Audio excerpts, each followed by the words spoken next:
আসসালামু আলাইকুম। আজ ১৩ ডিসেম্বর ২০২৪ শুক্রবার। শুরু করছি চেঞ্জ টিভি প্রতিদিনের গল্প অনুষ্ঠান। দর্শক, আপনাদের সঙ্গে রয়েছি আমি জহিরুল ইসলাম টুটুল। শুরুতেই সংবাদ শিরোনাম। অবশেষে বেরিয়ে এলো আগামী নির্বাচনে কে ক্ষমতায় আসবে। এবার ব্যাকফায়ার করতে শুরু করেছে ভারতের অপপ্রচার। বাংলাদেশের নতুন মাথা ব্যথা মিয়ানমার সীমান্ত। এবার বিস্তারিত। আগামী নির্বাচনের পর কে ক্ষমতায় আসবে, এটা এখন মিলিয়ন ডলারের প্রশ্ন।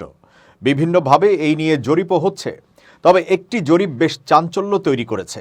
জরিপটি করেছে BRAC institute of governance and development BIGD। জরিপে বিএনপি ও জামাতের মধ্যে হাড্ডাহাড্ডি লড়াইয়ের আভাস পাওয়া গেছে। দেশে এই মুহূর্তে নির্বাচন হলে কোন দলকে ভোট দেবেন সেই বিষয়ে এখনও সিদ্ধান্ত নেননি ৩৮% মানুষ। বাকি ১৬% মানুষ বিএনপিকে, ১১% জামায়াত ইসলামীকে এবং ৯% ক্ষমতাচ্যুত আওয়ামী লীগকে ভোট দেবেন বলে জানিয়েছেন। তবে ২% মানুষ শিক্ষার্থীরা নতুন রাজনৈতিক দল গঠন করলে তাদের ভোট দিতে চান। আর মাত্র ১% মানুষ বলছেন তারা জাতীয় পার্টিকে ভোট দেবেন। BRAC institute of governance and development BIGD এর পালস সার্ভের দ্বিতীয় ধাপের জরিপের ফলাফলে এমন চিত্র উঠে এসেছে। সারা দেশের বিভিন্ন অঞ্চল থেকে এই মতামত নেওয়া হয়েছে। রাজধানীর প্রেস ইনস্টিটিউট অব বাংলাদেশে এক অনুষ্ঠানে এই জরিপের ফলাফল প্রকাশ করা হয়।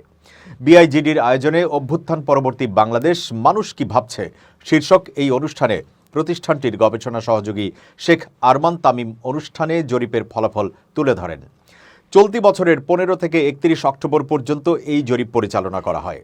জনমত জরিপে দেখা গেছে জুলাই অভ্যুত্থানের পর মানুষের প্রত্যাশা অনেক বেড়েছিল, তবে প্রত্যাশা অনুযায়ী অনেক কিছুই অপূর্ণ রয়েছে।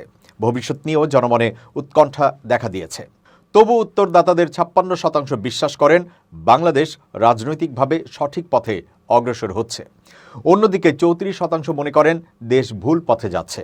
২০২৪ সালের আগস্টে করা পালস সার্ভের প্রথম ধাপে পাওয়া ফলাফলের তুলনায় যা কমেছে। আগের সমীক্ষায় উত্তরদাতাদের ৭১% বাংলাদেশের রাজনৈতিক ভবিষ্যৎ সম্পর্কে আশাবাদ ব্যক্ত করেছিলেন। তখন দেশের ভবিষ্যৎ নিয়ে হতাশা প্রকাশ করেছিলেন ১২% মানুষ।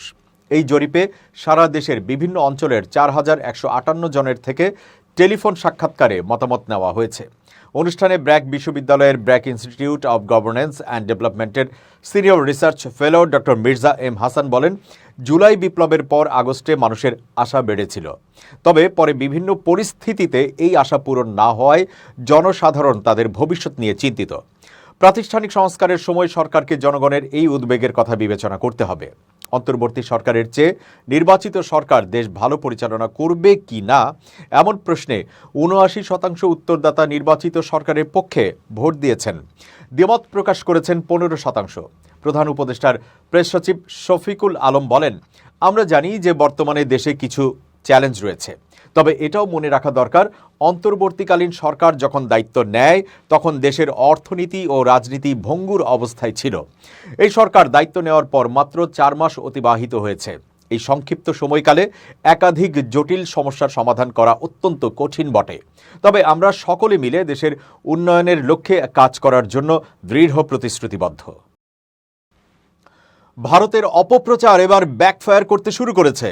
এই মুহূর্তে ভারতের জনগণ অব্যাহতভাবে বাংলাদেশ বিরোধী অপপ্রচারের পুরো দায় দিচ্ছে পশ্চিমবঙ্গের বিজেপিকে। বাংলাদেশ ও ভারতের মধ্যে মর্যাদাপূর্ণ সম্পর্ক প্রতিষ্ঠা এবং অপপ্রচার মোকাবেলায় গণতন্ত্রকামী ও সংবেদনশীল মানুষদের ঐক্যবদ্ধ করতে নতুন একটি উদ্যোগ নেওয়া হয়েছে। দুই বাংলার জনপ্রিয় সঙ্গীতজ্ঞ কবির সুমনের তত্ত্বাবধানে এই উদ্যোগটির নাম দেওয়া হয়েছে শান্তি সেতু। বুধবার প্রথমবারের মতো দুই দেশের ২০-২৫ জন একসঙ্গে একটি জুম মিটিংয়ে অংশ নেন। তথ্য ও ভাবের সার্বক্ষণিক লেনদেনের সুবিধার্থে একটি হোয়াটসঅ্যাপ গ্রুপ চালু করা হয়। পাশাপাশি শান্তি সেতুর ওয়েবসাইট উন্মুক্ত করা হয়েছে। মূলত বাংলাদেশ নিয়ে ভারতীয় রাষ্ট্র এবং তাদের অনুগত মূলধারার গণমাধ্যমে ছড়ানো অপতথ্যের প্রতিক্রিয়ায় এই উদ্যোগ নেওয়া হয়েছে। উদ্যোক্তারা মনে করেন শিশুতোষ ভারত বিদ্বেষ কিংবা নির্জলা মিথ্যাচার পরিস্থিতি উন্নত করার বদলে উল্টো দুই দেশের মধ্যে দূরত্ব বাড়াবে। বরং সঠিক তথ্য ভাবের আদান প্রদানের মাধ্যমেই দুই দেশের মানুষের মধ্যে বন্ধুত্বপূর্ণ সম্পর্ক গড়ে তোলাই এই উদ্যোগের লক্ষ্য। এদিকে বৈষম্য বিরোধী আন্দোলনে দেখা যায়নি চঞ্চল চৌধুরীকে। ফলে নিয়মিত কটাক্ষের মুখে পড়েছেন সামাজিক যোগাযোগ মাধ্যমে। অনেকেই চঞ্চলকে সুবিধাবাদী বলে আখ্যা দিয়েছেন, কেউ ব্যবহার করছেন এর চেয়ে অপমানজনক বিশেষণ। এই বিষয়টিকে পুঁজি বানিয়ে তিলকে তাল করে সংবাদ প্রকাশ করেছে ভারতীয় মিডিয়া। বাংলাদেশের জনপ্রিয় অভিনেতা চঞ্চল চৌধুরীকে গৃহবন্দী করা হয়েছে বলে দাবি করেছে দেশটির একাধিক গণমাধ্যম। ভারতীয় প্রতিবেদনে বলা হয়, 17 দিন আগে ঢাকা থেকে নিউ ইয়র্ক যাচ্ছিলেন চঞ্চল।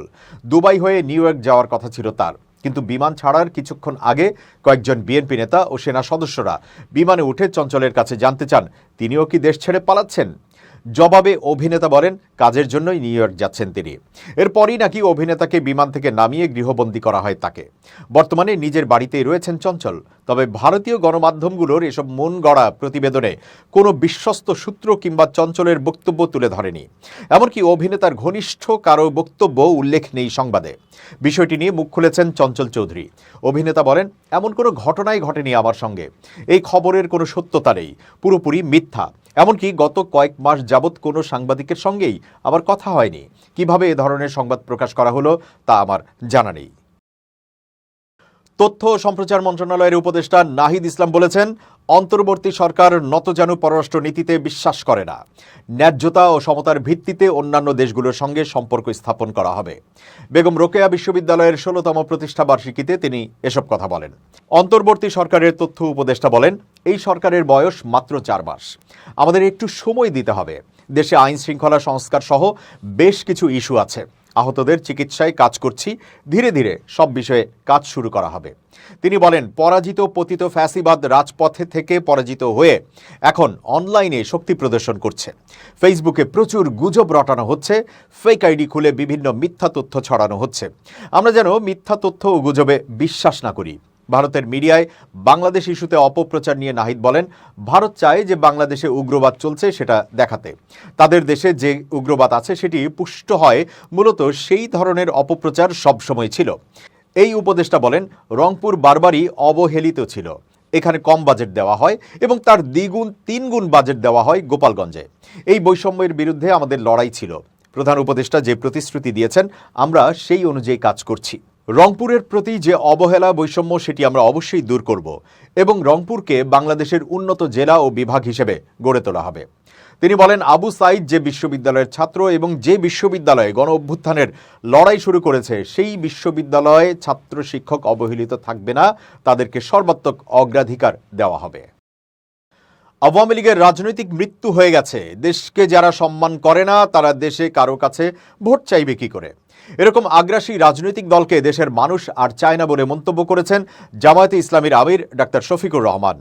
শুক্রবার বেলা 11:30টায় সিলেট আলিয়া মাদ্রাসা মাঠে অনুষ্ঠিত জামায়াতের সিলেট জেলার কর্মী সম্মেলনে প্রধান অতিথির বক্তব্যে তিনি এসব কথা বলেন। জামায়াতের আমির বলেন, বাংলাদেশ জামায়াতে ইসলামী কোনো অপশক্তির কাছে মাথা নত করেনি, কেবল আল্লাহর কাছে মাথা নত করেছে। জামায়াতের আমির আরও বলেন, জামায়াত 16 বছর অনেক ত্যাগ করেছে, আরও ত্যাগের জন্য প্রস্তুত। আমরা ধর্ম বর্ণ নির্বিশেষে বৈষম্যহীন বাংলাদেশ গঠন করতে চাই।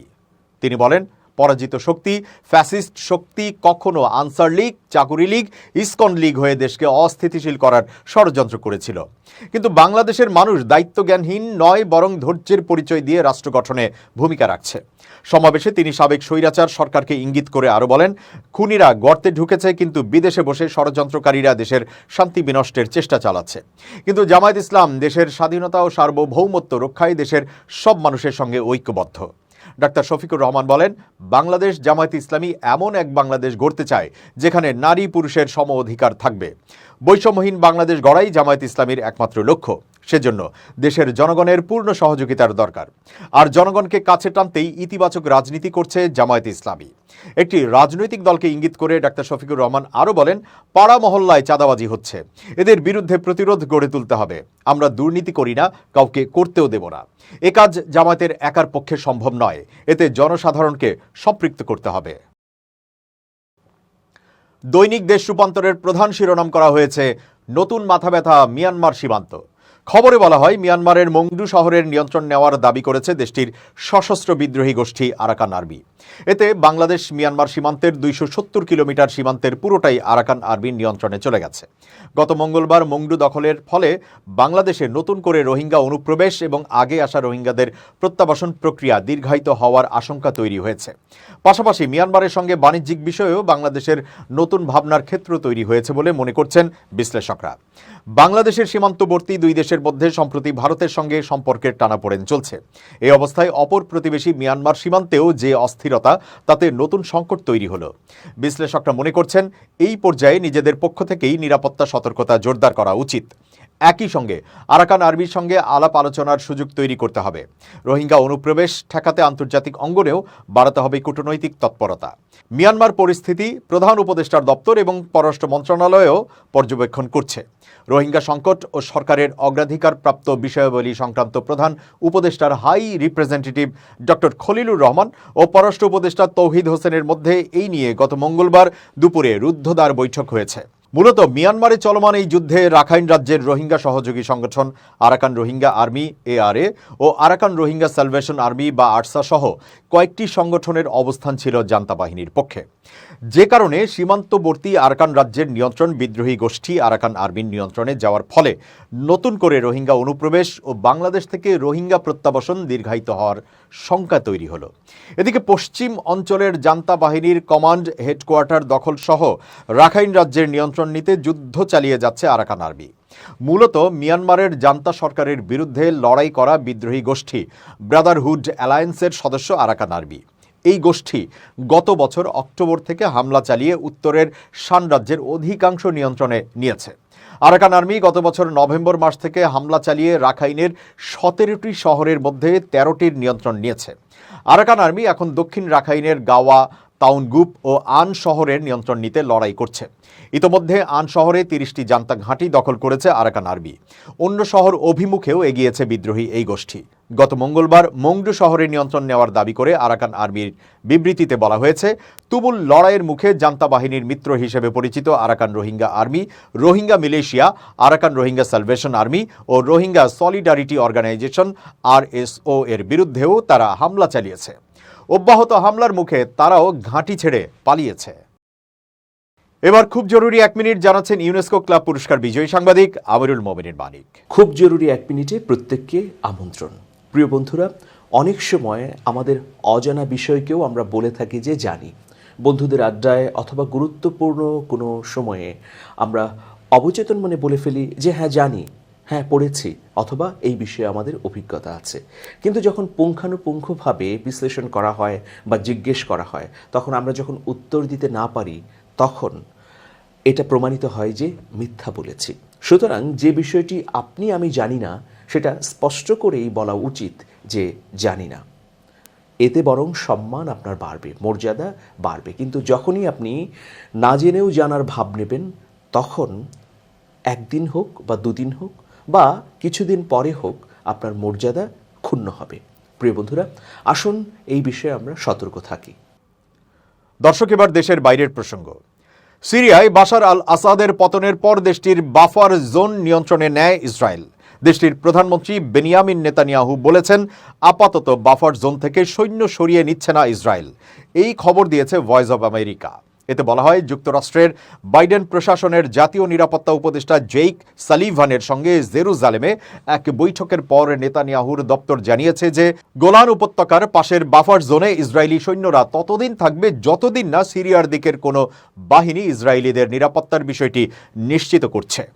মধ্যপ্রাচ্যের প্রতিবেশী ও ইসরায়েলের মধ্যে 1974 সালে হস্তক্ষেপ না করার চুক্তি লঙ্ঘনের জন্য জাতিসংঘ, ফ্রান্স ও অন্যান্য দেশ ইসরায়েলকে অভিযুক্ত করেছে। তবে ইসরায়েলি কর্তৃপক্ষ বলছে এই পদক্ষেপ সাময়িক। ইসরায়েলি কর্মকর্তারা বলছেন, তারা আশঙ্কা করছেন সিরিয়ার প্রেসিডেন্ট বাশার আল আসাদ উৎখাত হওয়ার পর বাফার জোন থেকে সিরীয় সৈন্যরা পালিয়ে যাওয়ায় একটা শূন্যতার সৃষ্টি হয়েছে। নেতানিয়াহুর দপ্তর বলছে, সশস্ত্র গোষ্ঠীদের দ্বারা সেই শূন্যতা পূরণ করতে এবং 7 অক্টোবরের আক্রমণের মতো গোলান উপত্যকায় ইসরায়েলিদের হুমকির সুযোগ দেবে না তেল আবিব। ইসরায়েলের জাতীয় নিরাপত্তা পরিষদের সন্ত্রাসবাদ বিরোধী ব্যুরোর সাবেক প্রধান ব্রিগেডিয়ার জেনারেল নিতজান নুরেইল বলেন, ইসরায়েল সিরিয়ার ঘটনাগুলোর দিকে খুব সতর্কতার সঙ্গেই নজর রাখছে। নুরাইল বলেন, সিরিয়ার জন্য সবচেয়ে খারাপ যা হতে পারে তা হলো সিরিয়া মধ্যপ্রাচ্যের সোমালিয়া হয়ে উঠবে, যার অর্থ হচ্ছে অনেক সংগঠনই পরস্পরের বিরুদ্ধে লড়তে থাকবে। আগামী কয়েক বছর সিরিয়াকে কেউ স্থিতিশীলতা হিসেবে চিহ্নিত করতে পারবে না। সিরিয়ার অস্ত্রের ভাণ্ডারে শত শত বিমান হামলা চালিয়েছে এবং ট্যাঙ্ক ও অন্যান্য অস্ত্র আটক করেছে ইসরায়েল। সামরিক বিশ্লেষকরা বলছেন, তারা মনে করে ইসরায়েল সিরিয়ার আক্রমণাত্মক সকল ক্ষমতাকে বিনষ্ট করে দিয়েছে। একজন উচ্চপদস্থ সাবেক গোয়েন্দা কর্মকর্তা আলভি মেলামেদ বলেন, সিরিয়ায় যে বিদ্রোহী গোষ্ঠীগুলি আসাদকে ক্ষমতাচ্যুত করেছে তাদের দিকে ইসরায়েল নজর রাখছে। তিনি বলেন, বিদ্রোহী নেতা আবু মোহাম্মদ আল জোলানি মনে হচ্ছে দামেস্কের ক্ষমতা গ্রহণ করতে যাচ্ছেন। তবে মেলামেদ বলেন, উদ্বেগের বিষয় হচ্ছে জোলানি হায়াত তাহরির আল শামের নেতা, আর এই গোষ্ঠীটিকে বাইডেন প্রশাসন সন্ত্রাসবাদী সংগঠন হিসেবে অভিহিত করেছে এবং বলছে এরা আল কায়েদার সঙ্গে সম্পৃক্ত। দর্শক, শেষ করছি প্রতিদিনের গল্পের আজকের গল্প। changetv.press বাংলাদেশের ইউটিউব জার্নালিজমের অগ্রদূত। ভিজিট করুন এর ওয়েবসাইট www.changetv.press, youtube.com/changetvpress এবং সাবস্ক্রাইব করুন চ্যানেলটি। নিয়মিত লাইক, কমেন্টস ও শেয়ার করে আপডেট রাখুন নিজেকে।